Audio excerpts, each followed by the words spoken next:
যার পদচারণায় এই বিশ্ববিদ্যালয় ক্যাম্পাস মুখরিত হয়েছিল, আর তার সেই নিথর দেহ আমাদের মাঝে, আমাদের সামনে। আরিফকে আমি যতটুকু চিনি, সেই বিশ্ববিদ্যালয়ের প্রত্যেকটি স্তরে জুলাই বিপ্লবের আন্দোলন থেকে শুরু করে পরবর্তী বিশ্ববিদ্যালয়ে যে কোনো আন্দোলন সংগ্রামে সে কিন্তু সক্রিয় অংশগ্রহণ ছিল।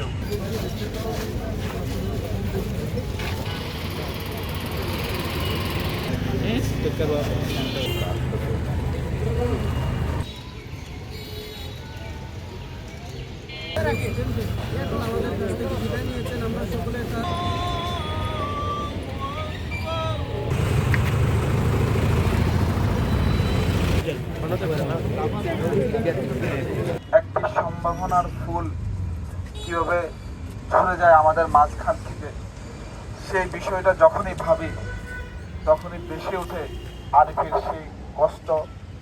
ফ্যাসিবাদ বিরোধী আন্দোলনে যে নেতৃত্ব দিয়েছিল, চট্টগ্রাম বিশ্ববিদ্যালয়ের প্রতিটি আন্দোলন সংগ্রামে শিক্ষার্থীদের অধিকার আদায়ে যে ছেলেটাকে দেখেছি সামনের সারিতে দাঁড়িয়ে বক্তব্য দিয়েছিল, স্লোগান দিয়েছিল, আন্দোলনকে বেগবান করেছিল, সেই ছেলেটি যার পদচারণায় এই বিশ্ববিদ্যালয় ক্যাম্পাস মুখরিত হয়েছিল, আর তার সেই নিথর দেহ আমাদের মাঝে, আমাদের সামনে।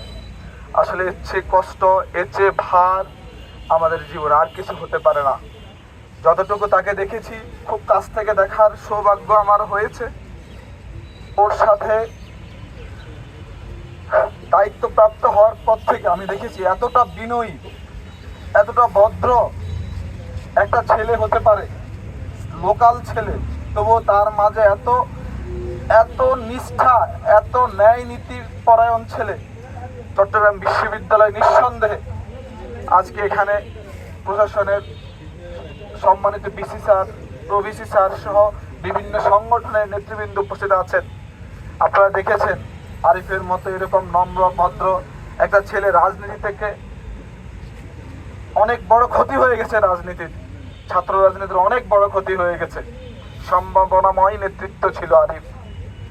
আমরা আজ, আপনারা সবাই আরিফের জন্য দোয়া করবেন। বাংলাদেশ জাতীয়তাবাদী ছাত্রদল কেন্দ্রীয় সংসদের পক্ষ থেকে আমরা গভীরভাবে শোক জ্ঞাপন করছি। ইনশাআল্লাহ আরিফ যতদিন এই পৃথিবীতে বেঁচে ছিলেন, তার কর্মফলের কারণে আপনাদের দোয়ায় যেন সে জান্নাতবাসী হয়, সেই জন্য সবাই দোয়া করবেন। আরিফ ভালো ছিল তো? সবাই কি বল, আরিফ ভালো ছিল তো? আরিফকে আমি যতটুকু চিনি, সেই বিশ্ববিদ্যালয়ের প্রত্যেকটি স্তরে জুলাই বিপ্লবের আন্দোলন থেকে শুরু করে পরবর্তী বিশ্ববিদ্যালয়ে যে কোনো আন্দোলন সংগ্রামে সে কিন্তু সক্রিয় অংশগ্রহণ ছিল। কিন্তু সে অত্যন্ত ভদ্র, নম্র এই স্বভাবেরই ছিল।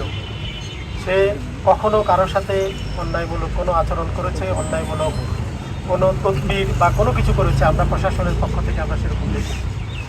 রাজনীতির বিভিন্ন ধরনের বিভিন্ন কিছু থাকে, কিন্তু আরিফ একেবারেই ভিন্ন ছিল। সেই জন্য আল্লাহ আরিফকে বেহেশত নসিব দান করুন এবং আরিফের আত্মার মাগফিরাত কামনা করছি, তাকে জান্নাত নসিব করুন, এই দোয়া কামনা করছি।